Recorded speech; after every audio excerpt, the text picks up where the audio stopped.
Well, we've been learning about giving a hand, lending a hand, and that's really important. And this morning, I want to tell a story, retell a story, actually, that's in the Bible. And I call it one fish, two fish, bread's the side dish. That's the story that we're going to tell this morning. One day, Jesus and his disciples he'd been busy teaching people about God and healing people, and they needed to go away by themselves just to have a little break. And they went on a mountain on the other side of the Sea of Galilee.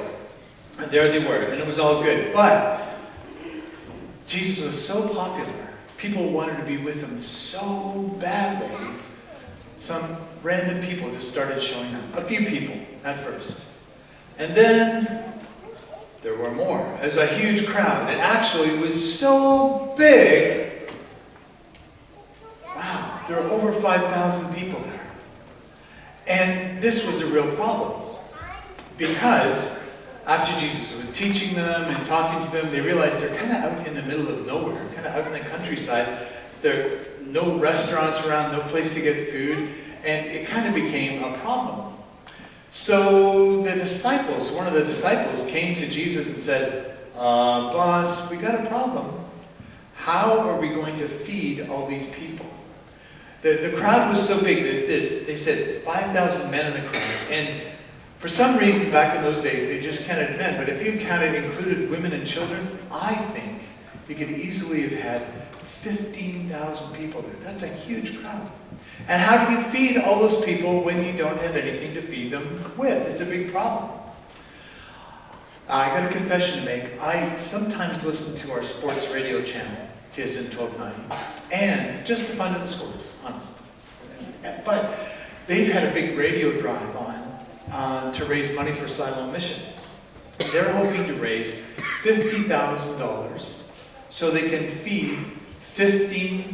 provide 15,000 meals for Siloam Mission over the Christmas season. So think of that, $50,000. That's the kind of money we're talking about. And so, where's that going to come from? Jesus just doesn't say, yo boys, what about the MasterCard? We'll take care of this. There's nothing around. There's no place to buy food and no money to buy food with. So that's a real problem, right? And so one of the disciples said, it was Philip actually, said, Jesus, it would take so much money to feed these people. And Jesus asked him, so Philip, what are we going to do? He asked him to test them to see, are they cluing in? His disciples were good guys, but they were a little slow in the uptake, if you know what I mean. So he was asking them and testing them all the time, saying, hello guys, watch what I'm going to do. So, it's this huge need. They don't have any money. They have all these people. And then another disciple comes up, and his name is Andrew. And Andrew finds this little boy. We don't even know this little boy's name. But he has a lunch. He has a lunch that his mom has packed him. And it's not very big. It's my lunch bag, by the way. Don't tell me it's girly. I like it. And it goes well on a bicycle. So this is my lunch bag. And it wasn't very big. He had like 2 small fish, kind of like sardine-sized little fish, and 5 rolls. Let's see, what do you think I've got in my lunch today? What do you think, guys? I have a couple of peanut butter sandwiches. Peanut butter's breakfast of champion. It's good stuff. What else do you think I've got in here? Apple. Close. Orange. These are awesome. They peel easy. I highly recommend these. And just for a little fiber schmiber, carrots. Now be careful if you're under the age of 4 chewing these, okay? This is public health warning. But this is my lunch. Now imagine if I came and said, hey, we're having a potluck today. There it is. Right? That's kind of what it was like when this little boy's lunch was presented to Jesus. And Andrew said, well, there's a little kid here with a lunch. It's not very much for this many people. What do you think? And what does Jesus do? He says, perfect. And then it's really cool what happens next. Because this little boy volunteered. He lent a hand. He could have kept it all for himself, but he wanted to volunteer and help, right? So Jesus says to the disciples, okay, first of all, they got this crowd of 15,000 people. And crowds can get kind of unruly, right? They get kind of out of control. You guys, by the way, are doing very well. You're all sitting very quietly, even the older people. Good for you, okay? They can get a little bit rowdy. So he has them all sit down. Tell everybody to sit down. And that calms everybody down. And I think it builds the anticipation. Ooh, what's going to happen next? And Jesus takes the little boy's lunch, like this. And do you know what the first thing he does with it? He says, thank you, Papa God. Thank you for this lunch. Thank you for this little boy who volunteered, and he wants to lend a hand and give his lunch away so everybody's got something to eat. And now, Lord, just multiply this food. And do you know what happens? He starts, I don't know if the little boy had his mom put it in a bag or how did they started, he broke the bread and he started passing it out and passing it out and passing it out and passing it out. Do you remember, anybody know how many disciples Jesus had hanging around? 12. He usually traveled with a lot of people, but there was 12 poor guys in his entourage, call it that would hang around with him. So he kept passing it out to all the 12 guys. Remember, everyone's sitting down. Now, I wonder, how many people do you think are here today? Who likes to count? Who likes math? Math, by the way, is awesome. Here's what we're going to do. I'm going to need, some of you can help some of the older folks with the big numbers because they get run on their fingers, but okay? Here's what we're going to do. I'm going to number everybody out. I'm going to start here with Victoria, and she's going to go 1, and then Jeff's going to go 2, and everyone's going to count off. And we'll just see, we'll do a quick attendance just to see how many people are here, because I'm curious. I want to get this active. Okay, ready? Go.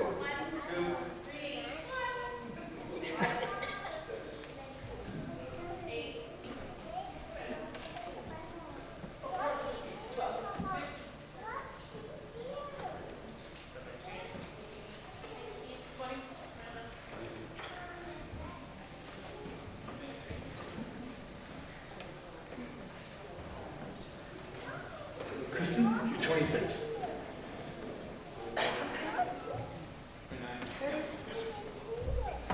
31 over there.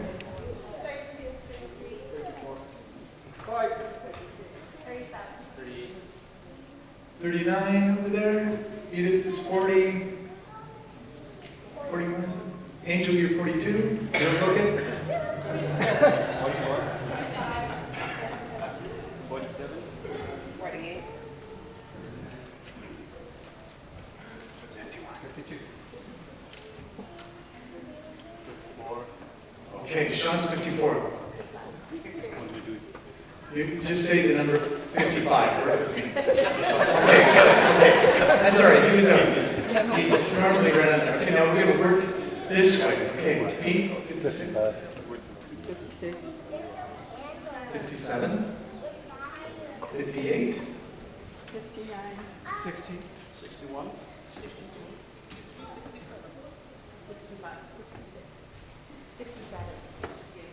69. 70. That's good. 74. 78.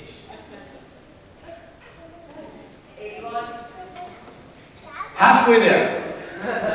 So you were 82? 82? Okay. All right, 85.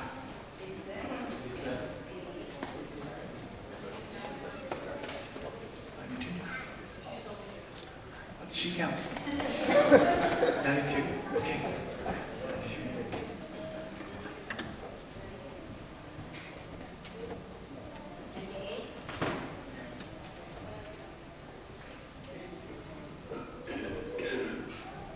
One of five, huh?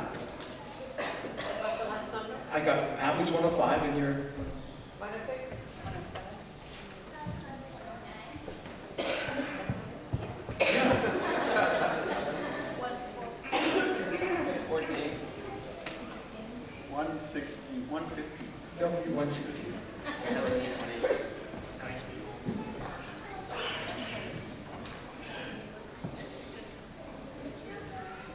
24?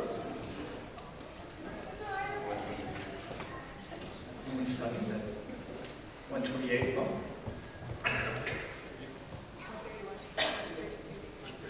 $133, hold that number, 133. Aren't you glad we don't take attendance every week? Okay, 133, now it's just exciting because we're just on the last leg, okay? 133.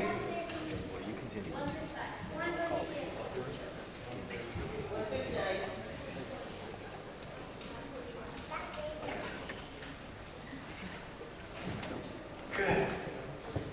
Okay, 143, looking around. 147. Okay.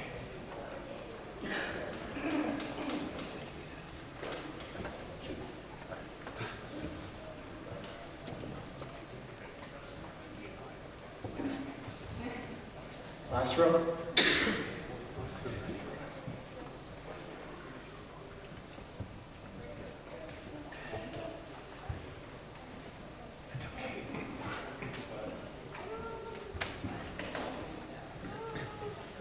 And you're 168.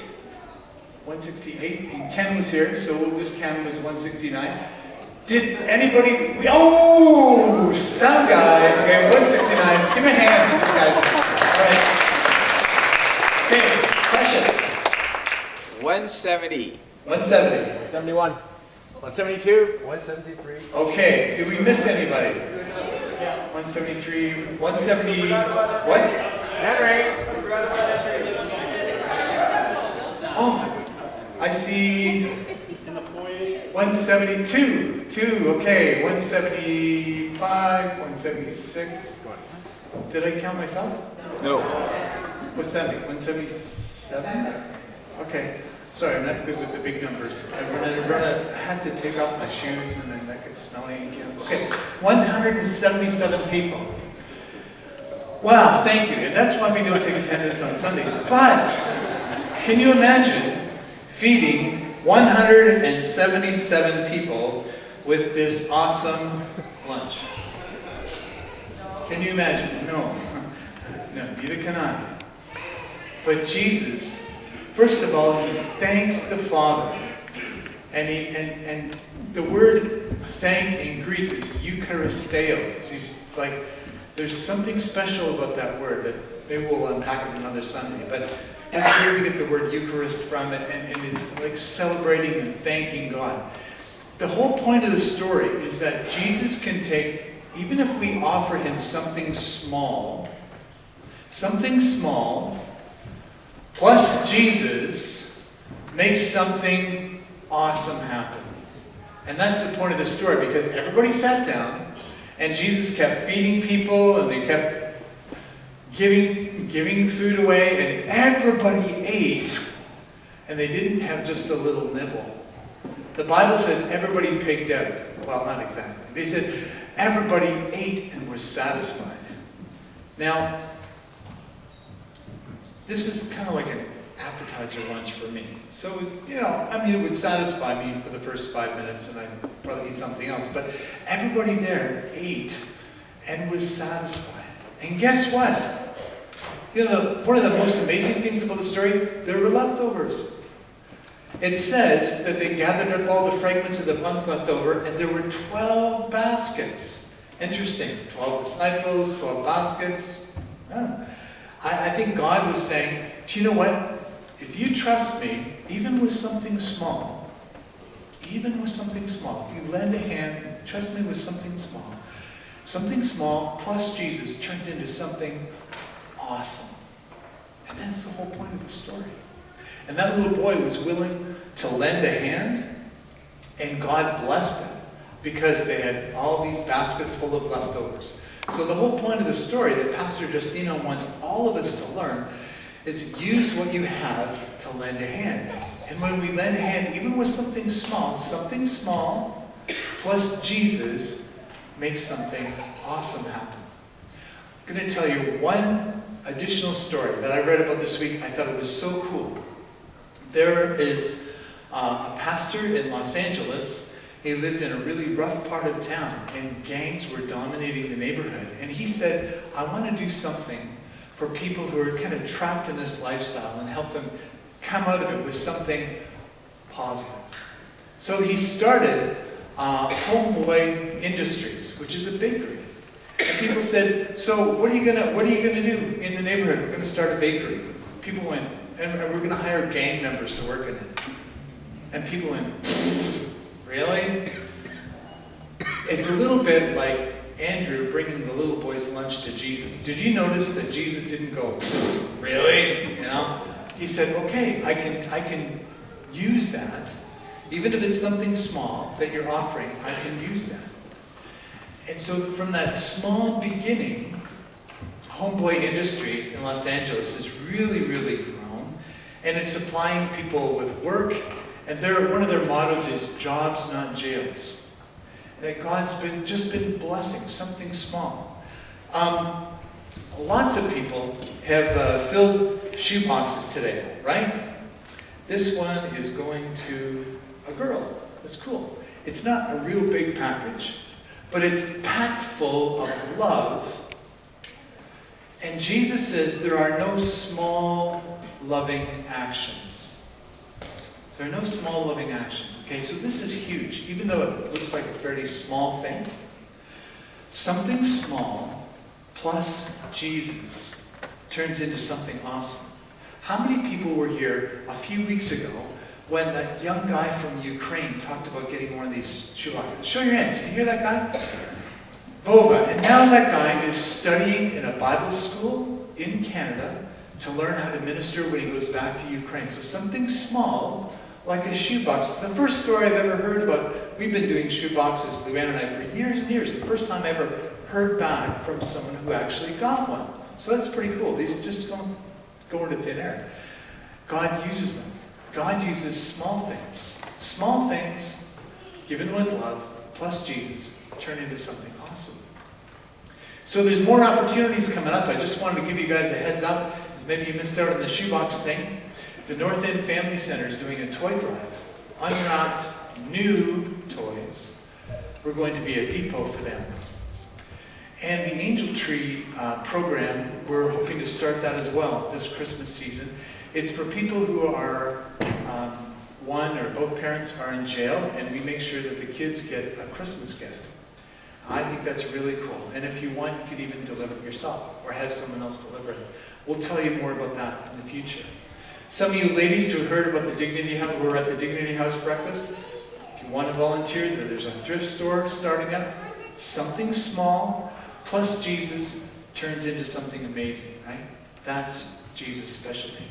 Now this is a great story, and I love the fact that Jesus could take something small and turn it into something awesome. But this story comes with a warning label. You know what a warning label is? Sometimes when adults buy coffee in a restaurant, the coffee cup comes labeled, contents may be hot. Duh. But anyway, there's a reason for those warning labels, so you don't burn yourself in the hot coffee, right? So warning labels are helpful. This Bible story comes with a warning label. And it goes like this. After the people saw the sign Jesus had performed, this amazing miracle, feeding all these people with just a little lunch, they began to say, surely this is the prophet who's come into the world. This is the guy we've been waiting for. We're going to kick out the bad guys and have our own country, and it's going to be awesome. Jesus, knowing that they intended to come and make him king by force, withdrew again to a mountain by himself. Now think about it. You got 15,000 people thinking you are the greatest thing since sliced bread, literally. You are amazing. And you got 15,000 people going, Jesus, yeah, you rock, you're awesome, yeah. What would you do? I'd be tempted to go, high fives, yeah, how was lunch? Nice, hey, you should hang around for dinner, it's going to be awesome, you know. Yeah. What did he do? He left. Because he knew their hearts. Sometimes crowds can turn kind of unruly and rowdy and this crowd mentality. People wanted something out of Jesus, but they weren't really listening to what he was saying. They just wanted to turn him into kind of like the genie in the lamp in the movie Aladdin, right? They figured, well, if you just rub the lamp, then I'll get what I want. They wanted something out of Jesus. And that's a warning to us as Canadian Christians. Some people come to Jesus with this list of stuff that they want, but they're not willing to follow him. So that's a warning. This story comes with a warning label. And the warning is this: don't try to use Jesus. Let Jesus use you instead. All right?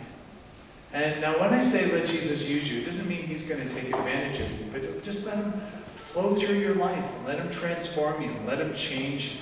Okay? Then you'll find out really what life is all about. I just want you to think about what God is challenging you to do today. Something small, plus Jesus turns into something awesome, okay? So be willing to lend him a hand. Just be willing to lend a hand and watch what God does with that.